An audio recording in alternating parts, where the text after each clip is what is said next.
Point समझा, सब पूरा क्लियर हुआ? ओके, अब हम इंफॉर्मेशन किसका लेने जा रहे हैं? सबसे पहले इंडिया का। किसका इंफॉर्मेशन लेने जा रहे हैं? इंडिया का। समझ में आ रहा है? तो सबसे पहला इंफॉर्मेशन है किसका? इंडिया का। पहला इंफॉर्मेशन किसका? First information India. पॉइंट समझा बच्चा? सबसे पहला पॉइंट हमारा क्या है? इंडिया। ठीक है, तो इंडिया जो कंट्री है वो कौन से टाइप की कंट्री है? भारत जो देश है वो कौन से टाइप का देश है? समझा? तो जो भारत देश है वो एक रिपब्लिकन कंट्री है। कौन सा कंट्री है? रिपब्लिकन। आप बोलोगे सर ये रिपब्लिकन क्या होता है या रिपब्लिक क्या होता है? समझा? हिंदी में आपने गणराज्य सुना रहेगा, समझ में आ रहेगा ये क्या है?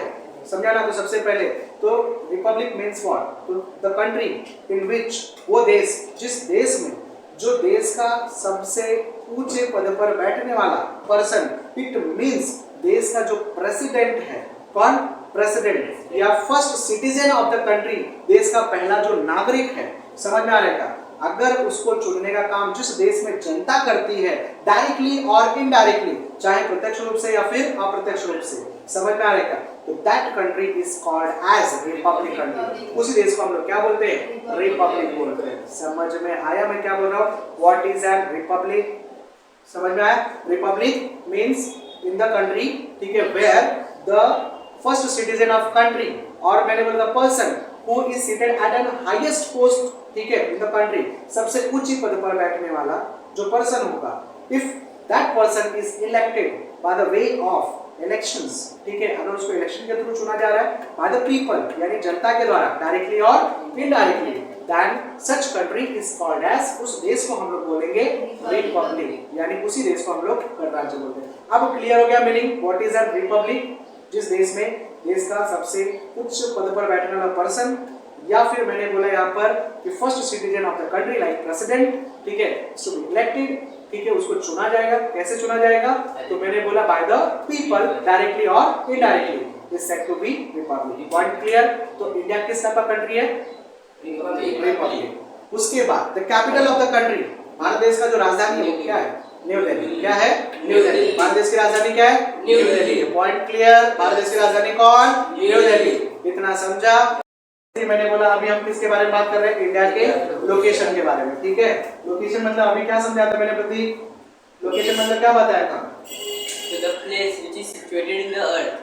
Location means the place which is situated on an earth, यानी वो प्लेस, वो जगह जो अर्थ पर कहाँ पर सिचुएट कर रही है, वही क्या है? उसका लोकेशन। समझ में आ रहा है? तो अभी हम किसकी लोकेशन के बारे में बात करने जा रहे हैं? इंडिया के लोकेशन के बारे में, ठीक है। तो थोड़ा सा क्लू पॉइंट दे देते तो ज्यादा बेटर समझ में आ जाएगा। ये मैंने क्या बनाया? अर्थ। ये क्या है? ये इक्वेटर है। उसके ऊपर से एक लाइन कुछ, उसका नाम क्या है?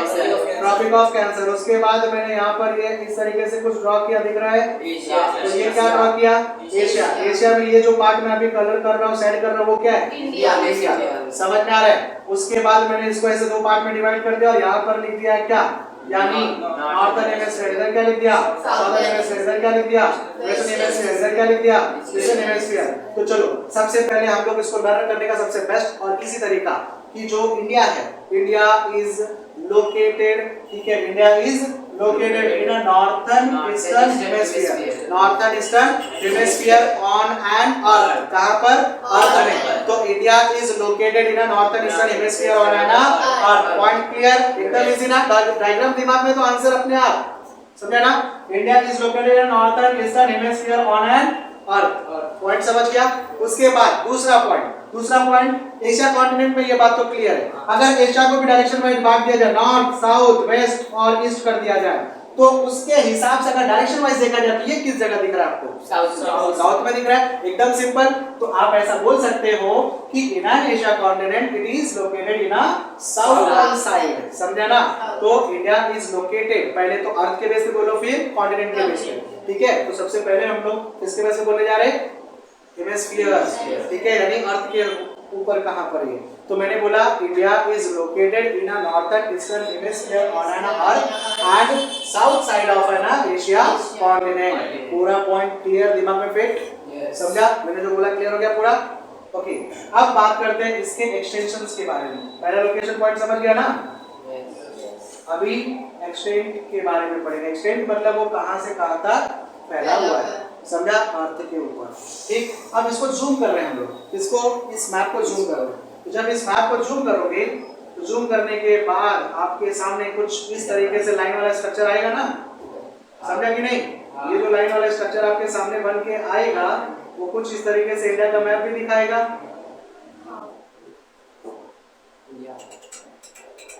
समझ में आ रहा है चलो? ये मैं बना रहा हूँ क्या अपना प्यारा सा भारत देश, देखो बन पाता है कि नहीं? चलो समझाने वाले तो आराम से बन जाएगा। तो समझ में आ रहा है? Yes sir. पूरा किया? तो ये हम लोग मान लो कि सपोज करो कि हमारा भारत देश, ठीक है? अब भारत देश का सबसे एक्सट्रीम मोस्ट पॉइंट से एक लाइन गुजर रही है, ठीक है? सबसे एक्सट्रीम मोस्ट पॉइंट से एक लाइन गुजर रही है, जो एकदम टच करके जा रही है। और ये भारत देश का कौन सा साइड है? ये साउथ। भारत देश का ये नॉर्थ। भारत देश का ये ईस्ट और ये वेस्ट। समझ में आ रहा है? इस तरीके से बहुत सारे लाइन्स रहेंगे, तो जो एक्सट्रीम टच करके जाने वाली लाइन की बात कर रहा हूँ, समझ में आ रहा है? ऐसे इसको भी बहुत सारी लाइन से गुजरती जाएगी, समझ में आ रहा है कि नहीं? तो जो सबसे एक्सट्रीम जो साउथ साइड में टच करके जाने जो लाइन है, समझा? तो ये जो लाइन था बीच का, वो लाइन मेरा क्या था? इक्वेटर था, जो 0 डिग्री रिप्रेजेंट कर रहा था। तो जब आप ऊपर से ऊपर की तरफ देखोगे, अर्थ के मैं हेमिस्फीयर डिवीजन को बता रहा हूँ, तो जब ऊपर की तरफ देखोगे, समझा ना, ऐसे जब जाना है ऊपर, तो आप जाओगे नॉर्थ टू नॉर्थ जाओगे, किधर जाओगे? नॉर्थ टू नॉर्थ, ठीक है? और जब इस साइड जाओगे तो वेस्ट टू वेस्ट जाओगे, किधर जाओगे? West to west. इस साइड आओगे तो ईस्ट टू ईस्ट रहेगा, क्या रहेगा? East to east. और ऐसे आओगे तो साउथ टू साउथ रहेगा। लेकिन अगर कोई भी पार्ट अगर दूसरे हेमिस्फीयर में घुस के नीचे आ रहा है तो फिर वो नॉर्थ टू साउथ हो जाएगा, समझ में आया? मान लो इसका थोड़ा सा हिस्सा, जैसे अभी देखो ना, पहले का देखे थे ना, तो फिर उस टाइम आपको क्या लेना पड़ेगा? नॉर्थ से साउथ लेना पड़ेगा, क्योंकि नॉर्थ में तो था ना, समझ में आया? इसके लिए इतना समझा? तो डायरेक्शन कैसे पकड़ेंगे, समझा? और कौन से तरफ से आपको देखना, मैप को चालू करेंगे भी, समझा क्या? तो मैप का लोकेशन किस साइड में, उसके हिसाब से देखना चालू करेंगे हम लोग। तो अभी फिलहाल के लिए यहाँ पर, तो हम लोग देखना कहाँ चालू करेंगे? यहाँ से कि यहाँ से कि यहाँ से कि यहाँ से? तो हम लोग अभी नॉर्थ के हिसाब से देख रहे हैं ना, तो इसके लिए नीचे से ऊपर जाएंगे, समझा ना? कहाँ से जाएंगे? नीचे से ऊपर। तो नीचे से जब ऊपर जाओगे तो सबसे पहले लाइन यही पड़ेगी ना, समझा? और इस लाइन का जो डिग्री वैल्यू रहेगा, अब जो पैरेलल लाइन है, इस पैरेलल लाइन का नाम क्या बताया था मैंने? पैरेलल लाइन, पैरेलल लाइन का नाम क्या बताया था? लैटिट्यूड। पैरेलल लाइन का नाम लैटिट्यूड, और वर्टिकल लाइन का नाम लॉन्गिट्यूड। जैसे कि हम बात करें किसकी? एक्सटेंशन की बात कर रहे हैं, ठीक है? तो एक्सटेंशन के अकॉर्डिंग अगर मैंने जो भारत अभी ड्रॉ किया, उस ड्रॉ करने के हिसाब से अगर डायरेक्शन वाइज इसको डिवाइड किया जाए, तो जो ऊपर का साइड है भारत का, नॉर्थ साइड, यानी वो नॉर्थ है, नीचे साउथ है, यहाँ पर वेस्ट है, यहाँ पर ईस्ट है। अब मैंने बोला कि एकदम एक्सट्रीम मोस्ट साउथ साइड में टच करके भारत को जा रही है वो लाइन, उस लाइन की अगर डिग्री वैल्यू चेक करोगे आप, ठीक है? उस लाइन की मैंने बोला इसको जूम अगर करोगे, इक्वेटर देखो बहुत दूर है, अभी भारत का हिस्सा इधर ही है, समझा ना? और ये मैंने बोला यहाँ पर इंडिया, और उधर से जो लाइन गुजर रही है बीच में से, तो भारत के मिडल पार्ट से एक लाइन गुजरती है। उस मिडल पार्ट से गुजरने वाली लाइन का नाम क्या होता है? मिड पार्ट से गुजरने वाली लाइन कौन है? सर इंडिया की world India India India. Tropic of cancer. अरे देखो ना, ट्रॉपिक ऑफ कैंसर ही है ना, समझ में आ रहा है क्या? तो इंडिया के मिड पार्ट से जो लाइन गुजरती है वो कौन होती है? ट्रॉपिक ऑफ कैंसर होती है। इतना समझा? तो अभी मैं बात कर रहा हूँ कि इसको जूम करके निकाला, तो यहाँ पर मैंने बोला एक लाइन पास करके जा रहा था, इसका डिग्री वैल्यू अगर चेक करेंगे हम लोग तो क्या मिलेगा? 8 डिग्री 4 मिनट। समझा? नॉर्थ, क्योंकि हम लोग नॉर्थ से नॉर्थ की तरफ जा रहे हैं, ऊपर की तरफ जा रहे हैं, थोड़ा नॉर्थ से नॉर्थ की ओर जाएंगे, समझ में आ रहा है? ऊपर की ओर जाएंगे, क्योंकि हमको ये लाइन और ये लाइन की वैल्यू चाहिए, तो ये लाइन की और ये लाइन की वैल्यू कैसे मिलेगी? ऊपर के डायरेक्शन में मिलेगी, ठीक है? तो 8 डिग्री 4 मिनट, 8 डिग्री 4 मिनट, समझ में आ रहा है? ये क्या है? नॉर्थ, ठीक है? उसके बाद जब ये second extreme top most point पर टच करने वाली लाइन की जो वैल्यू चेक करोगे आप, तो आपको मिलेगा 37 डिग्री 6 मिनट। कितना मिलेगा? 36 डिग्री 37 डिग्री 6 मिनट, ठीक है? नॉर्थ। इसका मतलब ये कहां से कहां तक यानी की तरफ फैला हुआ है, यानी इसका अगर हम बात करें कौन सा एक्सटेंशन? Latitudinal extension. कौन सा एक्सटेंशन? अगर लैटिट्यूड एक्सटेंशन देखें इसका हम लोग, तो लैटिट्यूड एक्सटेंशन में क्या दिखेगा? 8 डिग्री 4 मिनट, ठीक है? North to 37 degree 6 minute. पहला पॉइंट क्लियर? यस।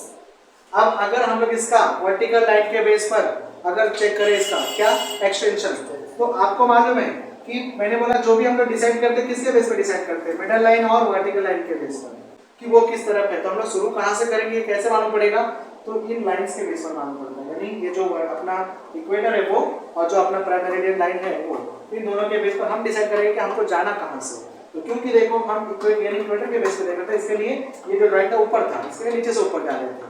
अब मैं देख रहा हूँ किसके बेस पर, वर्टिकल लाइन, प्राइम मेरिडियन की। तो अब ये जो लाइन है यहाँ से नजदीक पड़ेगा, तो ऐसे ऐसे जाएंगे, तो इसका मतलब यहाँ से यहाँ की तरफ जाएगा। तो सबसे पहले जब आप वैल्यू चेक करोगे तो सबसे पहले यहाँ की वैल्यू चेक करोगे, समझ में आ रहा है, फिर यहाँ की वैल्यू। और क्योंकि ये पूरा पार्ट ईस्ट में ही है ना, इसके लिए ईस्ट टू ईस्ट देखोगे, समझ में आ रहा है। तो जब इस साइड से इस साइड आओगे आप, तो आपको यहाँ पर जो वैल्यू मिलेगा वो रहेगा 68 डिग्री 7 मिनट, 68 डिग्री 7 मिनट। समझा ईस्ट, समझा ना, वहाँ से वहाँ की ओर निकल रहा है, तो 97 डिग्री 25 मिनट ईस्ट। पॉइंट समझ गए। तो यहाँ पर 68 डिग्री 7 मिनट ये लाइन की वैल्यू, और जब ये लाइन की वैल्यू चेक करोगे तो 97 डिग्री 25 मिनट ईस्ट मिलेगा। ठीक है, ये इसका लॉन्गिट्यूडनल है। लॉन्गिट्यूड क्या लगेगा, लॉन्गिट्यूड। ठीक है, तो लॉन्गिट्यूड कितना रहेगा, 68 degree 7 minute east to 97 degree 25 minute east. Point समझ गए।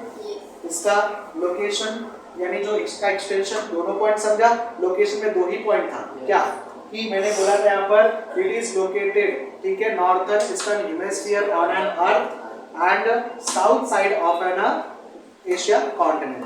ठीक है, ये था इसका लोकेशन। एक्सटेंशन में latitudinal extension 8 degree 4 minute north to 37 degree 6 minute north. ठीक है, longitudinal extensions 68 degree 7 minute east to 97 degree 25 minute east.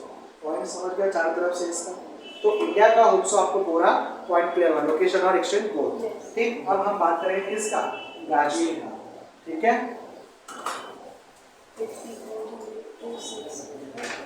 अब जब ब्राजील की बात चलेगी यहाँ पर, ठीक है, तो सेम ब्राजील का लोकेशन भी अर्थ पर पहले चेक करना पड़ेगा ना, हेमिस्फीयर के बेस पर वो कहाँ आता है।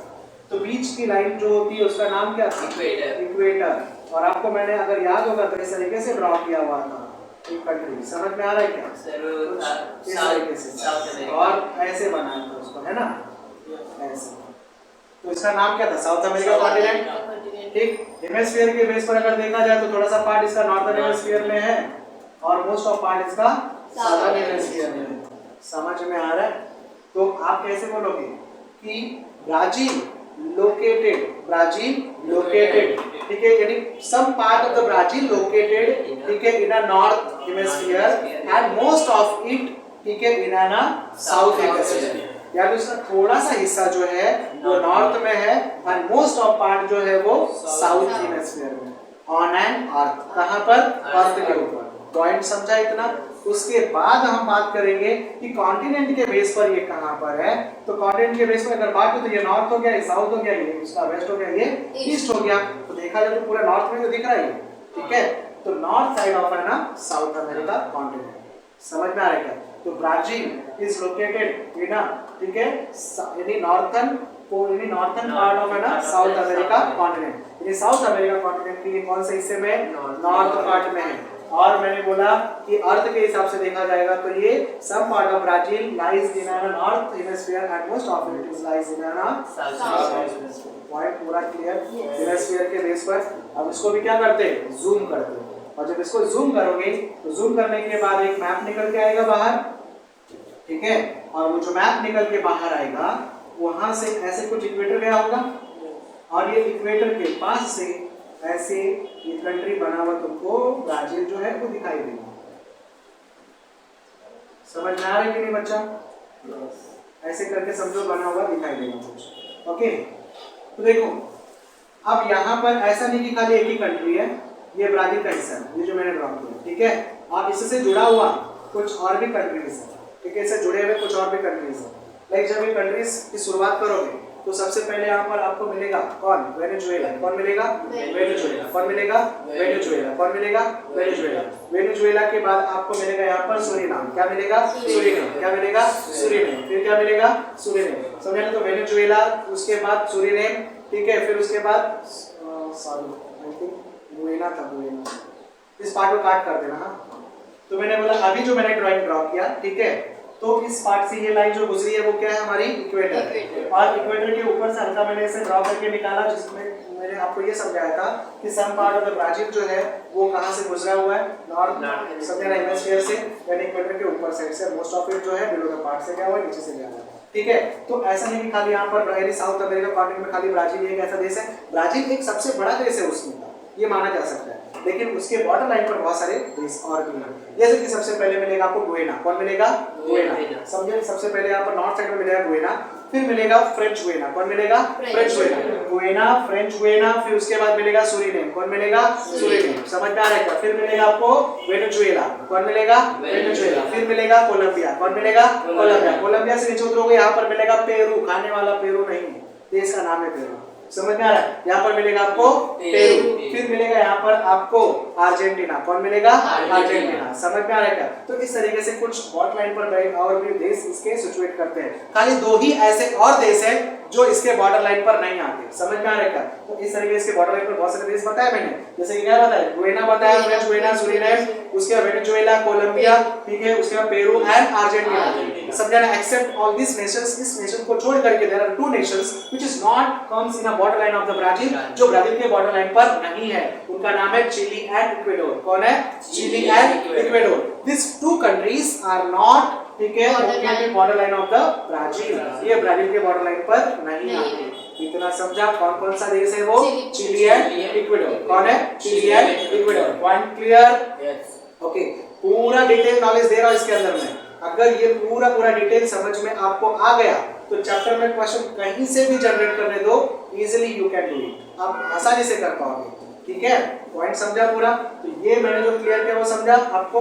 अब मैं बात कर रहा था यहाँ पर कि ब्राजील का एक्सटेंशन जो है, ब्राजील का लोकेशन तो हम लोगों ने समझ लिया, एक्सटेंशन की बात करें तो मैंने बोला इसको जूम किया, अब जूम करने के बाद आपको मालूम है यहाँ पर कौन आता है, इक्वेटर, तो इसका तो थोड़ा सा ऊपर है ना ये, तो यहाँ से एक लाइन गुजरी होगी और उस लाइन का वैल्यू होगा ना कुछ तो, और एक लाइन की वैल्यू यहाँ होगी, ठीक है। अब ये ऊपर से नीचे की तरफ आ रहा है, इसके लिए नॉर्थ से किसकी तरफ आएगा, साउथ की तरफ आएगा, पॉइंट समझा। तो इसका मतलब जब नॉर्थ से साउथ की तरफ आएगा तो ऊपर की लाइन का जो वैल्यू है इसका, यानी हम लोग कौन से वैल्यू देख रहे हैं यहाँ पर, इसके कौन से वैल्यू को देख रहे हैं हम, एक है लैटिट्यूड ना, लैटिट्यूड को देख रहे हैं, इसकी बात करें यहाँ पर लैटिट्यूडनल एक्सटेंशन, ठीक है, लैटिट्यूड एक्सटेंशन कितना है इसका, तो ऊपर साइड में जब चेक करोगे तो क्या मिलेगा आपको 5 डिग्री, ठीक है, 15 मिनट, 5 डिग्री 15 मिनट, ठीक है, नॉर्थ में 5 डिग्री 15 मिनट नॉर्थ में इसकी वैल्यू, ठीक है, साउथ में इसकी वैल्यू, क्योंकि अगर डायरेक्शन वाइज बांटोगे तो यही रहेगा ना, ये समझ में आ रहा है कि नहीं, ठीक है। उसके बाद मैंने बोला 2, नीचे की जो डिग्री वैल्यू है आपको कितना दिखाएगा, 33 डिग्री 45 मिनट दिखाएगा, समझ में आया, 33 डिग्री 45 मिनट साउथ, समझ गया क्लास, समझा इतना। अब उसके बाद जब आपने लैटिट्यूडनल एक्सटेंशन देख लिया, आप इसका लॉन्गिट्यूडनल देखोगे, समझ में आ रहा है क्या, लॉन्गिट्यूडनल एक्सटेंशन जो है ऐसे मिलेगा आपको, ठीक है, यानी इस साइड का एक्सट्रीम मोस्ट पॉइंट जो रहेगा और इस साइड का एक्सट्रीम मोस्ट पॉइंट, ठीक है। तो इस साइड का जो एक्सट्रीम मोस्ट पॉइंट है वो आपको वैल्यू दिखाएगा कितना, 34 डिग्री, ठीक है। इस साइड का जब एक्सटेंशन देखोगे आप तो ये आपको वैल्यू दिखाएगा 34 डिग्री 45 मिनट, समझा ना, 45 मिनट। आप देखो किस साइड से किस साइड की तरफ जा रहे हो, आप इस साइड से इस साइड की तरफ जा रहे हो ना, यहाँ से यहाँ की तरफ, इसका मतलब वेस्ट टू वेस्ट जाओगे, किधर जाओगे, वेस्ट टू वेस्ट, ये वेस्ट रहेगा, ठीक है। 2 यानी क्या बताया मैंने, 37 डिग्री। आप अब ये मन में क्वेश्चन आता रहेगा आपके कि सर यहाँ से क्यों शुरुआत कर रहे हो, यहाँ से क्यों नहीं कर रहे हो, समझा। तो बोलने का मतलब मेरा क्या था कि प्राइम मेरिडियन लाइन से देख रहे हो ना, तो आपका जो ब्राजील वाली साइड है यहाँ से शुरू करोगे ना, समझा, तो पहले ये लाइन गिरेगा फिर ये लाइन आएगा, समझ में आ रहा है। तो इसका मतलब यहाँ पर 34 डिग्री 45 मिनट वेस्ट जो है इस साइड है। अब आगे जब वैल्यू बढ़ते जाएगा यहाँ पर तो आपको मिलेगा 73 डिग्री 47 मिनट, ठीक है, 48 मिनट, सॉरी 48 मिनट है, ठीक है। ये कितना है, 48 मिनट, किस तरफ है, वेस्ट की तरफ है, ये पॉइंट समझा। 34 मिनट 45, ठीक है, यानी 34 degree 45 minute west to 73 degree 48 minute west की तरफ, समझ में आया। यानी इस डिग्री की वैल्यू जो रहेगी, इस डिग्री की वैल्यू कितनी थी आपकी, 34 डिग्री 45 मिनट था, और किस डिग्री की वैल्यू होती है 73 डिग्री 14 मिनट। समझा? वेस्ट से वेस्ट। समझ में आया? तो अब मैप समझ जाओ कैसे देखते हैं। पूरा पॉइंट क्लियर? ये हो गया इसका एक्सटेंशन। इतना समझा पूरा पॉइंट? यानी यहाँ पर हम लोगों ने इंडिया का एज वेल एज ब्राजील का location as well as extension दोनों कवर कर लिया। ठीक है, अब हम बात करते हैं यहाँ पर कि ब्राजील का और भारत का, ठीक है, दोनों का हिस्टोरिकल बैकग्राउंड क्या है। समझे ना? थर्ड पॉइंट हमारा क्या है? Historical background.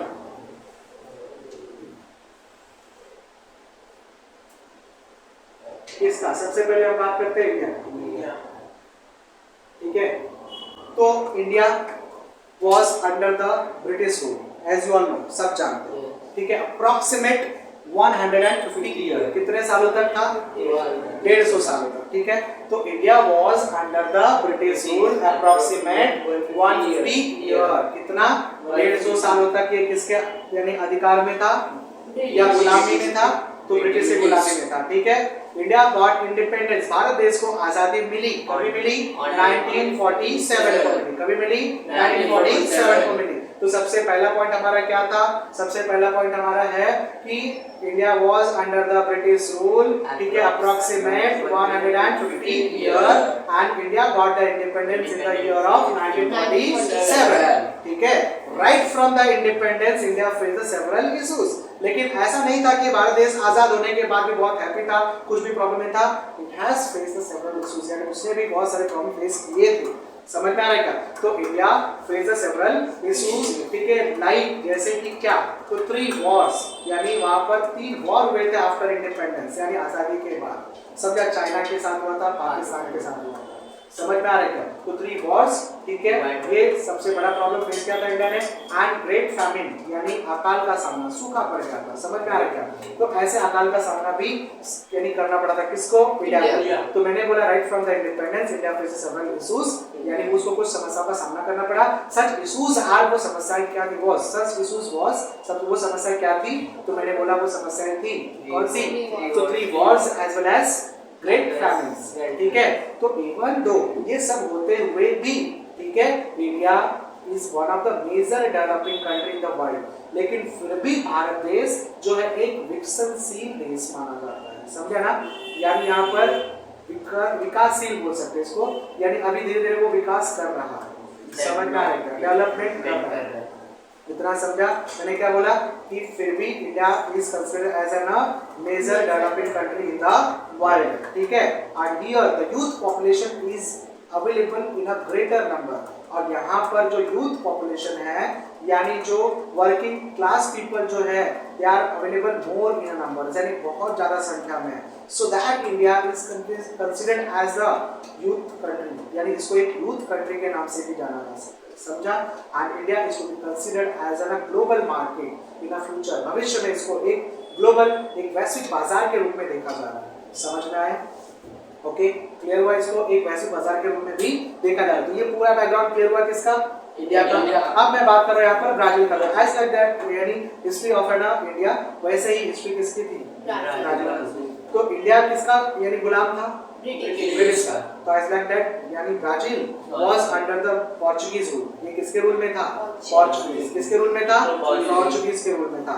अप्रोक्सीमेट 300 इयर्स, समझे ना? 300 सालों तक इंडिया का डबल, सोचो इतने सालों तक वो गुलाम बना रहा। समझा? तो Brazil was under the Portuguese rule, ठीक है, अप्रोक्सीमेट 300 इयर्स। समझा? India got independence in 1947, Brazil got independence 1822। इसको आजादी कब मिली? 1822 में मिली। पॉइंट समझा मैंने क्या बोला? इट गॉट इंडिपेंडेंस इन 1822, यानी इंडिया से बहुत पहले आजादी मिल गई थी इसको। But Brazil also face several issues, लेकिन उस टाइम में उसने भी फेस किया था बहुत सारे प्रॉब्लम्स को। उसमें से वन ऑफ प्रॉब्लम दिखाया गया है जैसे यहाँ पर कि फाइनेंशियल क्राइसिस। कौन से क्राइसिस? फाइनेंशियल क्राइसिस या फाइनेंशियल इशू शो किया गया था। ठीक है, वहाँ पर मतलब पैसे का प्रॉब्लम आया था, इकोनॉमी पूरी डैमेज हो गई थी वहाँ की, पूरी अच्छी तरह से बिल्कुल नहीं चल रहा था, कुछ भी कंपनियां एंड ऑल ये सब कुछ खत्म हो गया। समझा ना? तो इस तरीके से इकोनॉमिकल क्राइसिस यानी financial crisis face by the Brazil at those period of time. ठीक है, ब्राजील गॉट इंडिपेंडेंस इन 1822, ये बात क्लियर हो गई। बट उसको कुछ प्रॉब्लम फेस करने पड़े। सच प्रॉब्लम्स आर, वो प्रॉब्लम क्या थे? फाइनेंशियल इशूज या इकोनॉमिक क्राइसिस बोल सकते हो आप, ठीक है। एंड आजादी मिलने के बाद, ठीक है, 1930 to 1985 there is an a military government popularly, ठीक है, पॉपुलर, वहां पर मिलिट्री गवर्नमेंट बहुत ज्यादा पॉपुलर थी, यानी उन्होंने चलाया approximate half century, that is 50 year, लगभग 50 सालों तक उन्होंने क्या किया वहां पर, राज किया। किसने? मिलिट्री गवर्नमेंट ने। बहुत पॉपुलर था वहां पर, अच्छा चल रहा था, समझे, एवरी पीपल्स आर हैप्पी, ठीक है। तो इस तरीके से चल रहा था। ब्राजील नाउअडेज, आज के टाइम में ब्राजील जो है, ठीक है, is also considered as an future market too, इसको भी एक भविष्य में फ्यूचर मार्केट के रूप में, भविष्य में एक बाजार केंद्र के रूप में भी देखा जा रहा है। तो होप सो आपको ब्राजील का भी हिस्टोरिकल बैकग्राउंड पूरी तरीके से क्लियर हुआ, ठीक है। तो आज जो हम लोगों ने सेकेंड चैप्टर को एंटायर कवर किया, अच्छी तरह से एक एक पॉइंट लेके कवर किया है, और डेफिनेटली अगर ये चैप्टर को और इस वीडियो को आप पूरी तरीके से अच्छी तरह से देखते हो, सुनते हो, ईच एंड एवरी कॉन्सेप्ट को सुनते हो, तो आपको एक एक पॉइंट पूरा मैंने इसके अंदर क्लियर करा दिया है। क्वेश्चन आंसर आपको लर्न करने की जरूरत नहीं पड़ेगी, और उसके अलावा जो भी बेसिक ऑब्जेक्टिव बेस्ड क्वेश्चंस बनने वाले हैं वो भी चीजें आपको बिना पढ़े, यानी बहुत ज्यादा टाइम लगाए, ठीक है, खाली वीडियोस को अच्छी तरह से आप देख रहे हो और थोड़ा सा टेस्ट को प्ले करके देख लेते हो, तो 100% आपको पूरा चैप्टर क्लियर हो जाएगा, और easily you can give any answer of this particular topic और चैप्टर, ठीक है। Everyone clear? तो इस तरीके से आपको ये पूरे वीडियो को अच्छी तरह से देखना है। वीडियो को शेयर करो अपने फ्रेंड्स में, अच्छा लगा तो उसको लाइक करो, सब्सक्राइब करो, और जितना ज़्यादा हो सके इसको फैलाओ, ठीक है, ताकि मैं और ज़्यादा मोटिवेट हूँ और वीडियोस बना करके आपके सामने उसको रखूँ और इजी वे से उस टॉपिक को कवर करूँ। Thank you.